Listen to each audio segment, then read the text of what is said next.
I always like to look at Summer from Fire Hustle. She's got motivating clips, and she says here, you didn't want crypto until your friends got rich. You didn't want that job until it was competitive.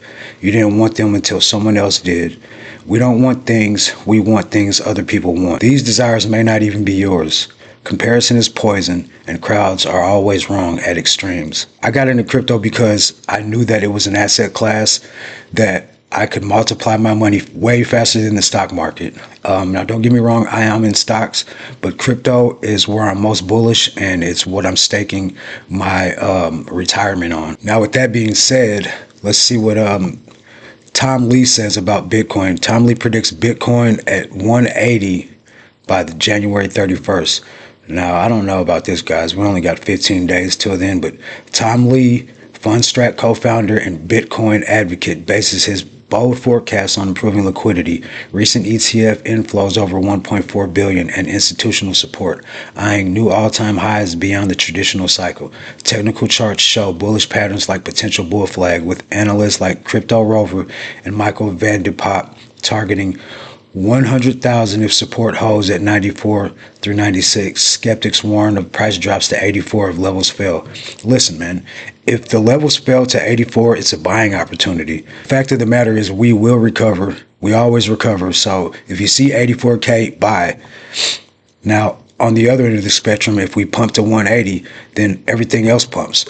When Bitcoin pumps, the whole market pumps, as we all know. So another bullish catalyst for the market is New York Fed plans 55 billion Treasury bill purchase starting Monday. Starting January 20th, the Fed will conduct secondary market operations to buy short-term Treasury bills, totaling at about 15.4 billion in reinvestments and 40 billion in extra purchases through mid-February.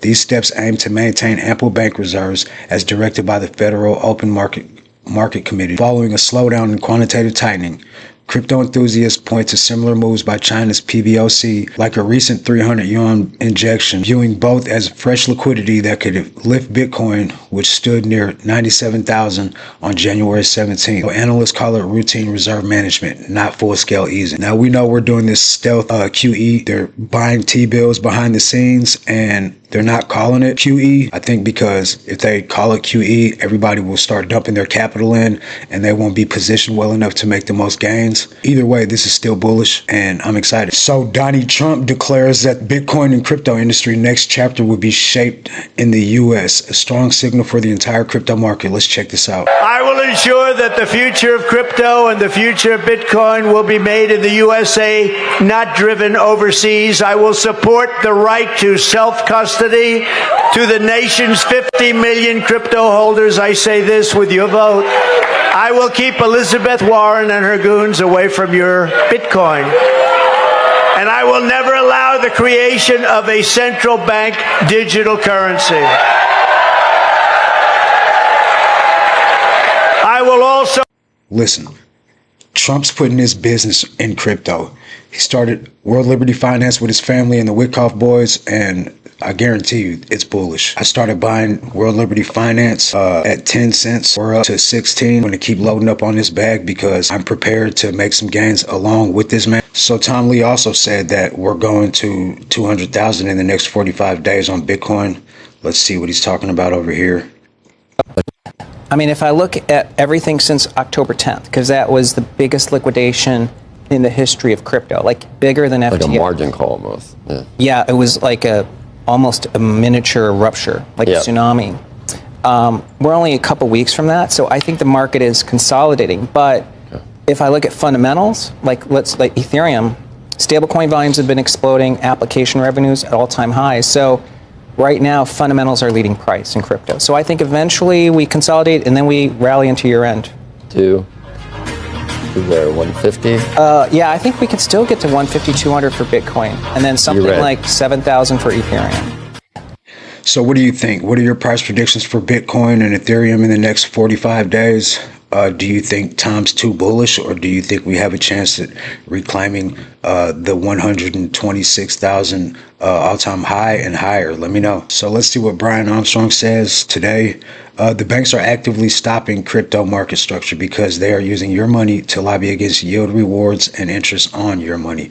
They want all the profits for themselves. Keep fighting, Mr. Armstrong. This is from Wendy O, Crypto Wendy. We're going to see what Brian says in this one. Got the Genius Act passed into law, which actually did enable stablecoin rewards to happen.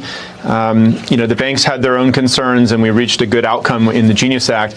And now the banks really are coming and trying to undermine the president's crypto agenda. I mean, these are the same banks that debanked him and his family, right? And they want to come in and say that Americans should not be able to actually earn more money on their money. They're trying to protect their own profit margins, taking money out of the pockets of hardworking average Americans and putting it into the coffers of these big banks that are hitting record profits. And so our view is that there should be a level playing field where banks and crypto companies can lean into stablecoin legislation as an opportunity.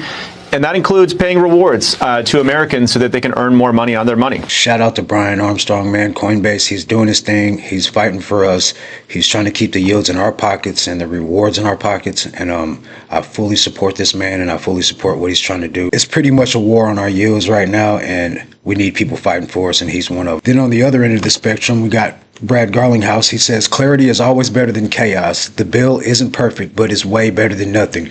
We're so close, we can't give up now. So let's see what he's talking about. Clarity is always better than chaos, and the industry needs clarity. Perfection, I think, in my experience, is the market structure bill that's pending in the banking committee, is it perfect? No, certainly not. But is it better than nothing? Absolutely. And I think we need to continue to work constructively with Washington to get and continue to iterate what is already sitting in front of the banking committee to make it better. But we shouldn't give up now. We are so close. I agree that we are close and we shouldn't give up. And I think Brad Garlinghouse and Ripple's agenda might be a little bit different than the crypto community. And this is the reason why I say that his intentions might be a little bit different than the crypto community. I'm probably going to get canceled for saying this, but Ripple does not care about the XRP army any way, shape, or form. And that was clearly present this week when Brad Garlinghouse came out and said, I support the current version of the crypto market structure. While Brian Armstrong from Coinbase says, I don't support it. We can't support it. And you know what? I'm not mad at Brad, and I'm not mad at Ripple for saying this, because they wanted to essentially integrate themselves into institutional banking to kind of replace the current system because it's so broken. But before we get into it even more, I want to play this clip from Brian Armstrong talking about his stance on the current structure of the bill, which again is not passing this week, and we might not even see in 2026. Well, I think the high-level principle here is that we can't really have banks come in and try to kill their competition at the expense of the American consumer, right? People in America should be able to earn more money on their money. I think stablecoins are an opportunity for banks. They should be able to build great pipelines with this. It's an opportunity for crypto companies. Congress and the law that get passed, they should really create a level playing field and say, this is allowed, this is not allowed. Now, all American companies go compete, try to build the best products and services. That's great. What's not great is if the banks can put their thumb on the scale to try to kill some of their competition, and they only pay about 14 basis points on the average savings account. Consumers should be able to earn 3.8% on their stablecoin rewards. And so we're going to keep fighting for our customers' rights and the 52 million Americans who use crypto every day. I mean, what would you say to the argument that banks have put forward that because of the role they play in the economy, the loans that they make, if they do wind up seeing billions of dollars, as some have estimated would happen going from banks to stablecoin, they say that could have a big impact on the economy. What's your response to that? Yeah, well, banks don't have a monopoly on lending money. Actually, crypto is doing quite well in this area as well, and crypto is a technology to update all parts of the financial system, whether it's lending, capital formation, etc. So I think banks do play an important role in the economy and making these loans. Crypto should be allowed to do similar types of activity. We're not engaged in fractional reserve lending. That's an important point, by the way, because the bank license, what that really allows you to do is fractional reserve. The banks don't have all of your money there. That's why there's so much oversight. You can have these runs on the bank. Stablecoins have 100% reserve, right? And they're all the assets now post-Genius are held in the short-term U.S. Treasuries. So in my view, it's actually a safer place to store your money, and crypto companies should be allowed to compete and offer loans just like banks.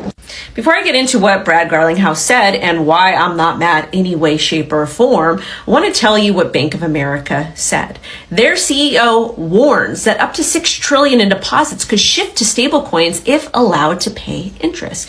Banks that service retail, they do not want to pay you interest on your stablecoin, just like they don't want to pay you interest on your fiat currency that's sitting in a savings account. And in fact, they pay you less than 1% while they're earning close to 4% from the Treasury. That's incredibly problematic because they charge incredibly high interest rates. So I understand it's impacting their bottom line.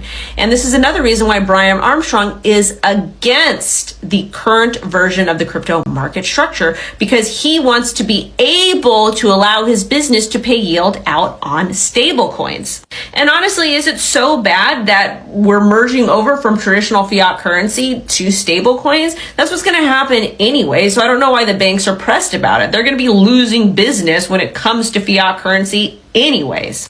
So Brad Garlinghouse from Ripple XRP came out and says that the market structure is long overdue and says it's a major step towards clear, workable crypto rules and that regulatory clarity is better than enforcement chaos. And the reason why they came out and said that is because they were unjustly sued by the SEC and was absolutely terrible. So I totally understand. And again, he believes that the crypto bill can protect consumers while supporting crypto. And he's supporting the current version because it doesn't impact his bottom line. Ripple XRP wants to service the institutions.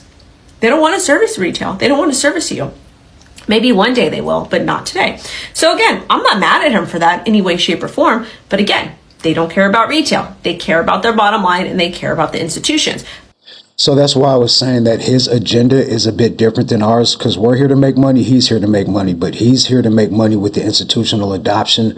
And that doesn't have any room for us right now. You know, he's trying to become the banking system, which is cool, man. I fully support this. And it is still bullish for XRP. It is still bullish for other cryptos. But just for right now, it's not directly going to affect our pockets in the way that I think some of us are planning for. So as of today, Bitcoin is at 95K. Ethereum is at 36 or 33. XRP is at $2.07. Solana is at 141. We're down a little bit on that. And we're still looking good, man. You know, the fear and greed is at 52, so we're sitting neutral. And so what I'm doing is I'm just stacking up on my Solana, stacking up on my WLFI. I'm injecting more liquidity into my Roth IRA. I'm injecting more liquidity in my QQQI, earning those dividends, better positioning myself for the future. None of the noise matters. None of the chaos matters.